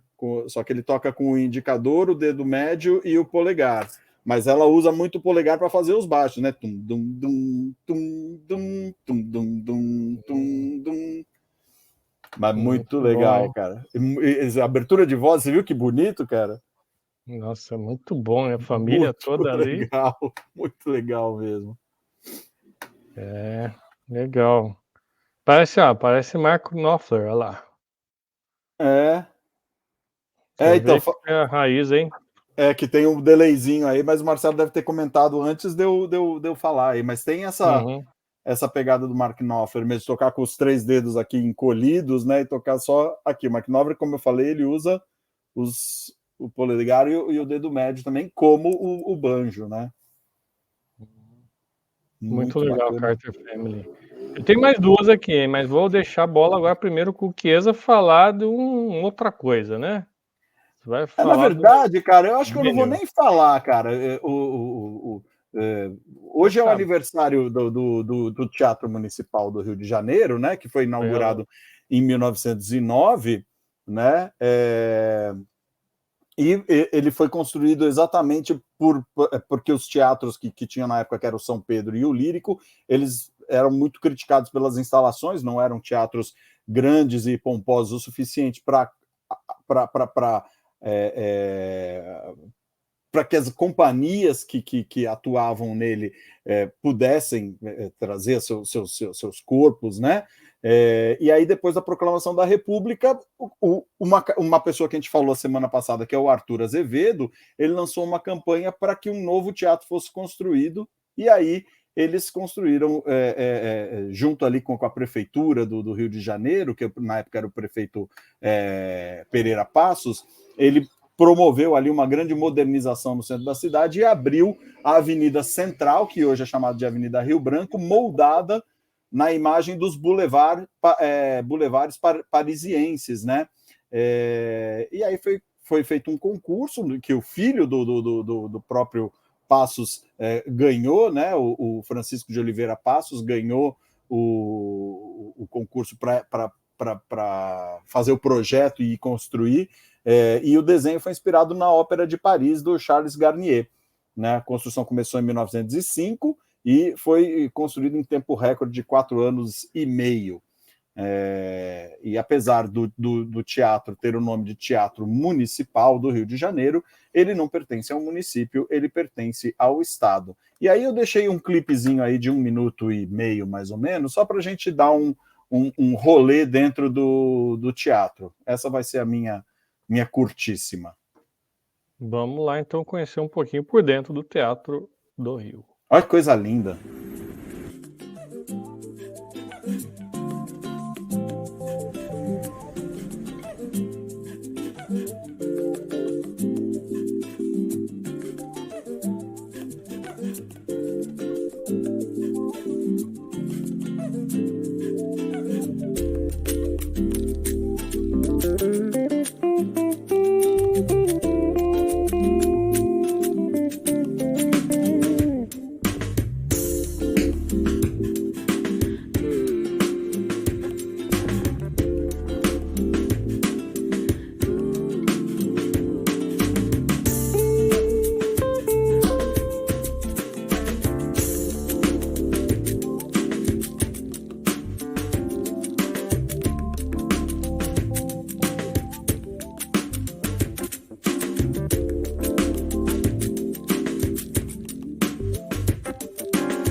Muito bacana, hein? Muito bonito.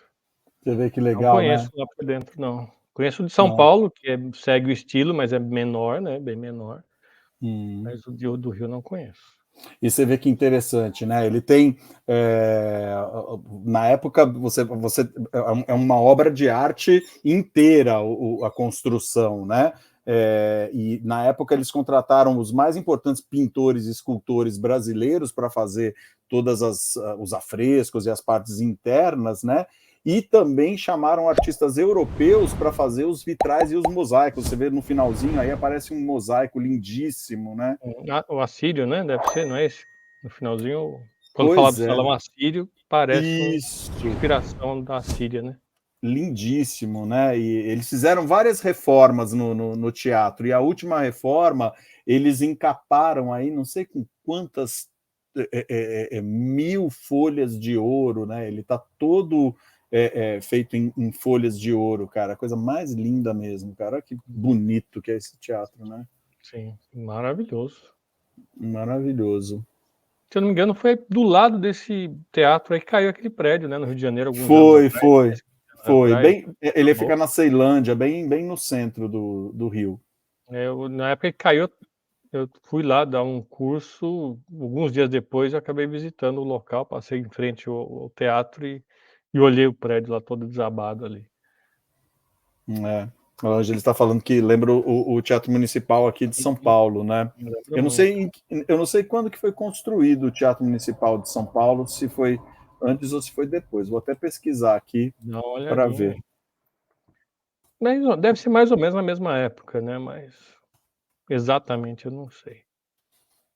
Já vou olhar aqui já, e aí, se quiser já mandar uma boa. Eu tenho minhas duas últimas. Ele foi E aí eu inaugurado fecho. em 1911, o Teatro Municipal de São Paulo. 2 anos depois, né? Olha lá, o Henrico já botou ali, ó, 1911. Mais ou menos na mesma época, né? Caraca. O pessoal falou, o pessoal do Rio tá fazendo um teatro lá, tem que fazer igual, tem que fazer lá. Podemos ficar atrás, não. Mas lá era a capital, né? Ela era a capital, aqui tá imitando a capital, né? Pois é. Bom, ao próximo que eu vou falar, esse eu tenho um clipezinho aqui que você vai ficar de boca aberta. Nesse você vai ficar de boca aberta que eu fiquei. Que é o seguinte, The Mills Brothers, de 1931, grupo vocal, olha só os caras, eles venderam, sabe quantas cópias de disco na carreira deles? Isso em 1930, né? 50 milhões de cópias. Nossa! Eles gravaram mais de 2.000 músicas. Nossa senhora, mas tinha tudo isso de gente no mundo na época? É que eles duraram 54 anos, né? Foi, né, a banda de 1928 a 1982, né? Deu 1 milhão de discos por ano. Olha só, imagina. Mesmo assim, é uma cifra média. assustadora, né, cara? Pois é, eles influenciaram muitos grupos vocais que vieram depois. E essa versão que eu vou colocar aqui daqui a pouquinho é da música originalmente gravada pela Dixieland Jazz Band, chama-se Tiger Rag. É de 1917, a original, só que essa gravação do Mills Brothers é de 1931, tá? Mas vocês vão ver daqui a pouquinho, é coisa de maluco, né? Bom, eles eram um quarteto vocal americano de jazz e pop tradicional, como já falei, fizeram mais de 2.000 gravações, venderam 50 milhões de cópias ao longo da carreira toda, receberam 3 dúzias de disco de ouro, imagina, né? Como eu falei, de 28 a 82. Eles foram os primeiros artistas afro-americanos a ter seu próprio programa de rádio em rede nacional, na CBS, em 1930. Né? Fizeram aparições em filmes, foram os primeiros a ter um hit número 1 na parada de singles da Billboard, com Paper Doll, de 1943. Foram introduzidos no Vocal Group Hall of Fame em 1998. Né? Eles começaram como um quarteto de barbearia, que o pai deles, né, porque eram os 4 irmãos, né, o pai deles, John H. Mills, era barbeiro e tinha o seu próprio salão, e o quarteto da barbearia, que eram os filhos, né? E eles acabaram dando suas primeiras apresentações públicas e shows de variedades na rádio em Cincinnati, Ohio, que é a cidade deles, né? Os 4 filhos do John é Donald, Herbert, Harry e John Jr. Eles eram conhecidos como 4 meninos e um violão, justamente porque eram 4 rapazes com a voz e um deles, o John, tocava violão. Mas é um violão de 4 cordas ali ou é um ukulele? Não é o ukulele, não.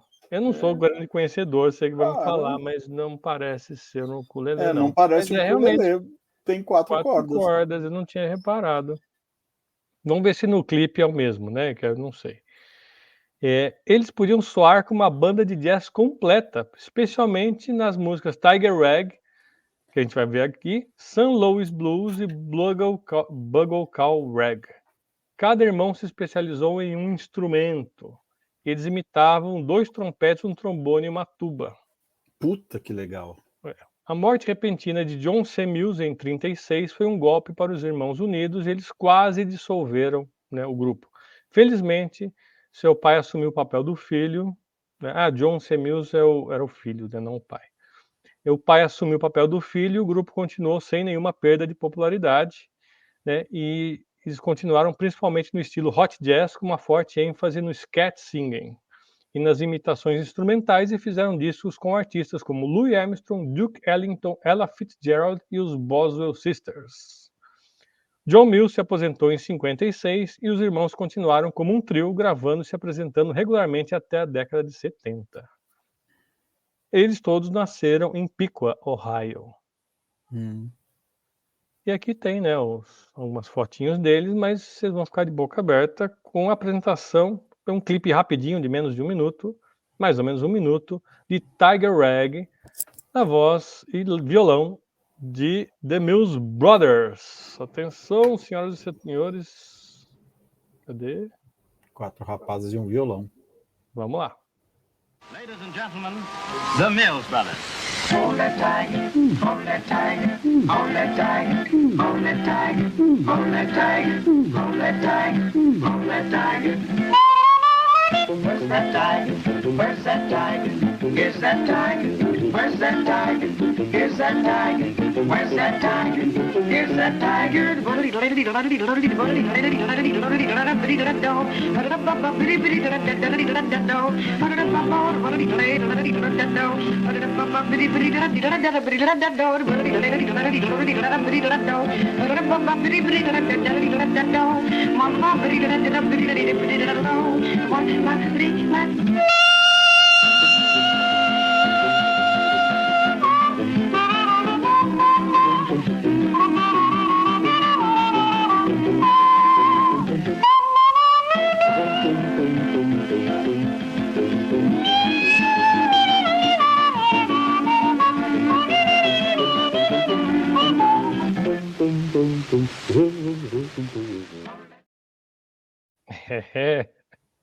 Cara, Fraco não deu pra ver direito, mas parecia o violão de 4 cordas, assim, cara. Eu não esqueci de ver isso, né? Mas tá meio de lado, né? Não deu pra ver Mas muito bem. parecia o mesmo violão aí, com as tarraxas pra trás.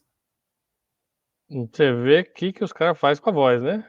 Caramba, O incrível. cara juntou a mãozinha ali e virou um trompete, né? Você vê que E coisa. o outro... Isso daí é muito... É o sketch, É muito né? característico do sketch, do bebop, Uhum. exatamente. É Louco, hein? exatamente isso, E cara. o outro Isso, no beatbox ali, é precursor de beatbox e tudo, né? né? E você vê que coisa interessante. Esse estilo aí, o bebop, o sketch, ele foi inventado exatamente para ter alguma coisa que os negros faziam que os brancos não conseguissem copiar. E o bebop veio... Não conseguia mesmo, né? Não dá, Não dá mesmo. com essa dicção, com essa agilidade, né? E o bebop não é só na voz, né? O bebop também é no instrumento, que era o que o Charlie Parker fazia no sax dele. Putz, Bacana. O único que consegue falar rápido assim é Eminem, né? Ou locutor de futebol, né, cara? Mas acho que o recorde é do Eminem, viu? Aqueles locutores mais antigos, né, cara? De rádio, né? Pode crer.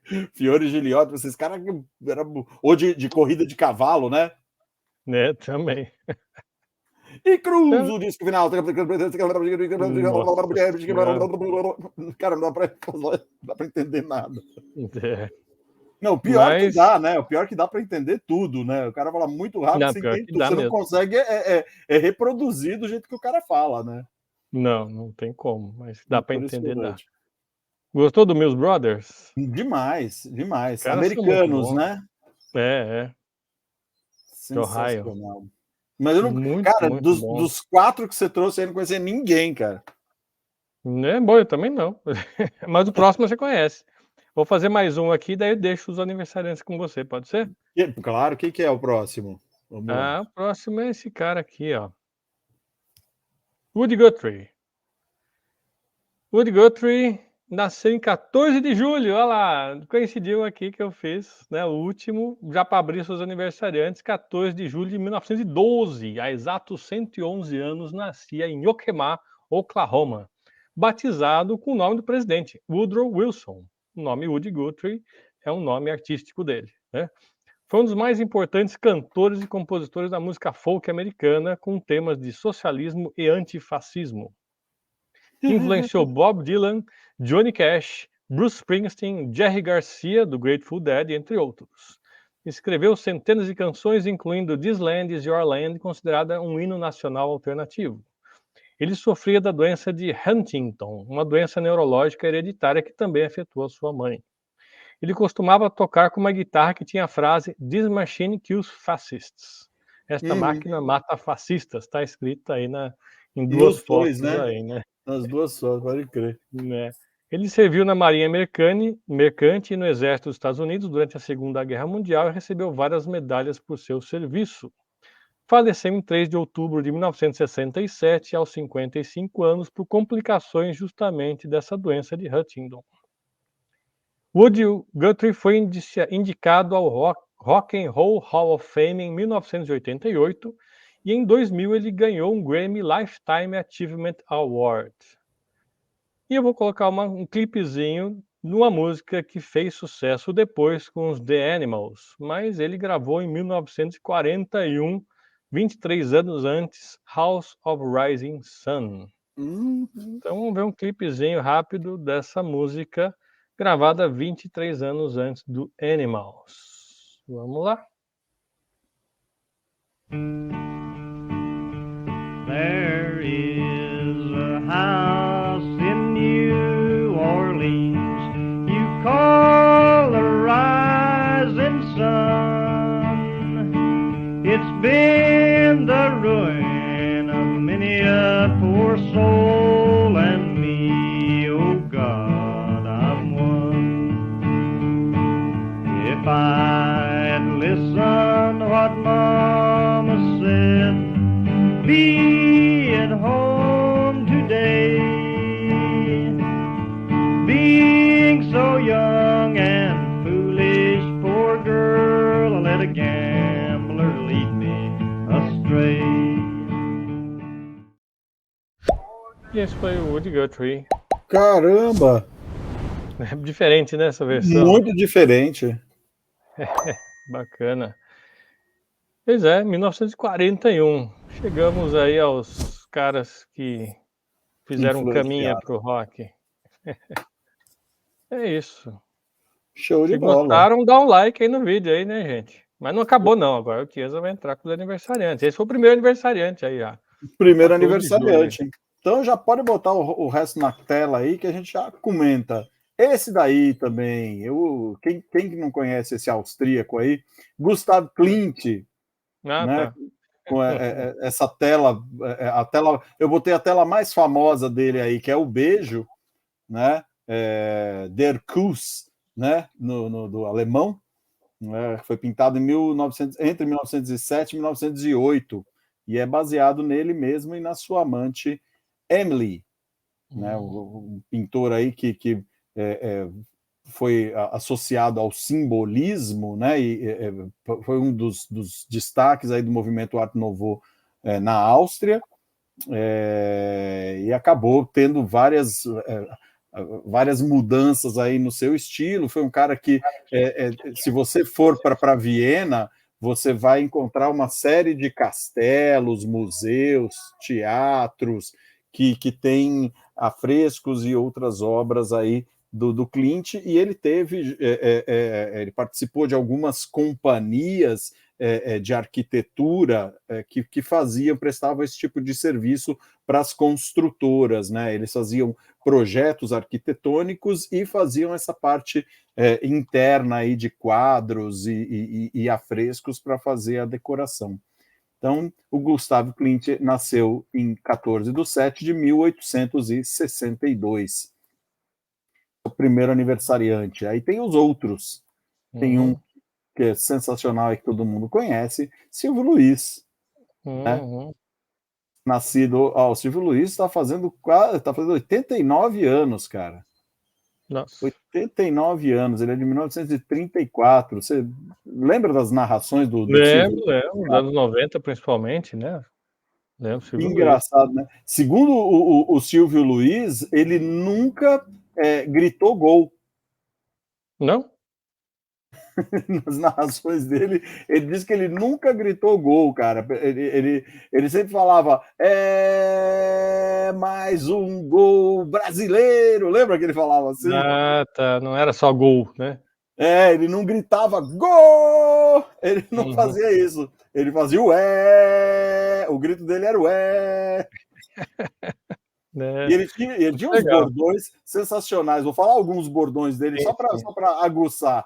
Salve, salve, amigos da emissora XYZ, né? Em todo o Brasil, abertura da transmissão. Acerte o seu aí que eu arredondo o meu aqui. Tá valendo! O que eu vou dizer lá em casa? Pelo amor dos meus filhinhos! Essa é muito boa. Minha Nossa Senhora, pelas barbas do profeta! Subiu o pano quando tinha um impedimento que o bandeirinha levantava a bandeirinha, né? Paco bufo no caterefofo, espeta daí, manda um sapato. Foi lá no gogó da Ema, subiu na sobreloja, abriu a caixa de ferramentas. É pênalti, eu vi! Olho no lance. Essa é famosa. Confira comigo no replay. Sensacional, né, cara? Esses Muito bordões bom. dele são no pau quando a bola pegava na trave. Ai, que legal. Quando o jogador cruzava a bola na área, vai mandar lá no meio do pagode. Cara, era muito engraçado ver. E hoje o Silvio Luiz, ele comenta junto com o Bola e o Carioca num canal aí de internet, ele comenta os jogos ainda, né? Legal. E é engraçadíssimo, porque eles não narram, eles ficam só dando risada e criticando as jogadas quando os caras erram. É engraçadíssimo ver a transmissão deles também, cara. Uhum. Aí, Silvio Luiz fazendo hoje 89 aninhos. Que a Arles comentou que ele é casado com Márcia, intérprete de Honda. Ele é casado com a Márcia? Sabia não. E a Márcia tá viva ainda? Será? Não sei não. Isso daí eu não pesquisei. É. Ok, temos mais um aniversariante aí. Sei. Cara, esse Sim. vocês lembram que aparecia na televisão de vez em quando? Não tô lembrado quem é não, hein. A cara não é familiar? Você não Mas viu não essa cara? né. Esse cara é o William Hanna, do Hanna-Barbera. Ele é o Hanna. Ele é o Hanna. De Caramba. vez em quando aparecia a foto do Hanna e do Barbera nos filmes, né? Era a Barbera ali de Tom e Jerry, os Flintstones, Zé Comé, Scooby-Doo, Nossa, e mais um monte, né? Hipopótamos, o Tubarão, nossa, tinha um monte. Meu, Hanna-Barbera é demais. Sensacional. Então, Hanna-Barbera, aniversário dele, claro, é falecido já, ele faleceu em 2001, mas ele é do dia 14/7 de 1910. E a última, não, tem mais 3 aniversariantes aqui, é René de Vilmon, aí, gatíssima também, abandonou aí os palcos, hoje ela trabalha mais como historiadora, mas é uma ex-atriz, nascida em 1953, no dia 14/7, René de Vilmon, gatíssima também da televisão, né? Outra que é uma gata que também participou aí de um monte de filme bacana é a Jenny Lynch, que está aí também na tela, do dia 14/7 de 1960. E para fechar, o Dan Reynolds, do Imagine Dragons. Tá uma maior sucessão, hein. A banda... Os caras estouraram, hein. Exatamente, é bastante contemporâneo, e ele é particularmente mais novo, né? Ele é de 1987, mas também é do dia 14 de julho, fazendo aniversário hoje aí. Parabéns, Dan! E aí foram os aniversariantes e todos os efemérides e todos os filmes que a gente podia falar sobre o dia 14 e a Semana do Rock. E hoje batemos o recorde, 1 hora e 48 minutos no ar, hein. louco, hein? Quem mandou falar muito, né? Deus do Falando céu, e bastante. isso que eu tentei falar rápido. A gente vai precisar contratar esses locutores de rádio para falar rapidinho. Para acelerar aqui no ao vivo. Muito Então bom, é isso tá. aí. Espero que vocês tenham gostado aí de todas essas informações, dicas de filmes, de músicas antigas, raízes do rock, teatro municipal do Rio, Pop africano. africano. Muito bom. E Hoje aí foi bem vai. miscelânea, hein? Deu uma volta Uhum. ao mundo aqui.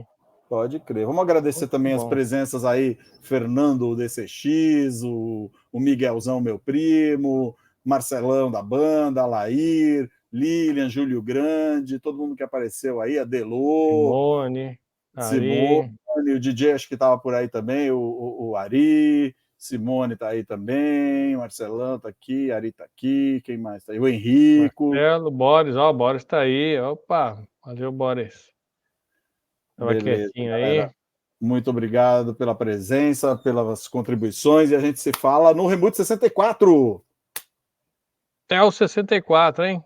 Valeu, bom fim de É, semana, bom friozinho aqui em São Paulo e até a próxima. e Henricão vai ver a Blue arrebentando amanhã. Vou estudar hoje a noite inteira. Tá, vamos lá. Então, Beleza, gente? Tchau, tchau. Até falou, semana tchau, que tchau, vem. até mais. Tchau, tchau.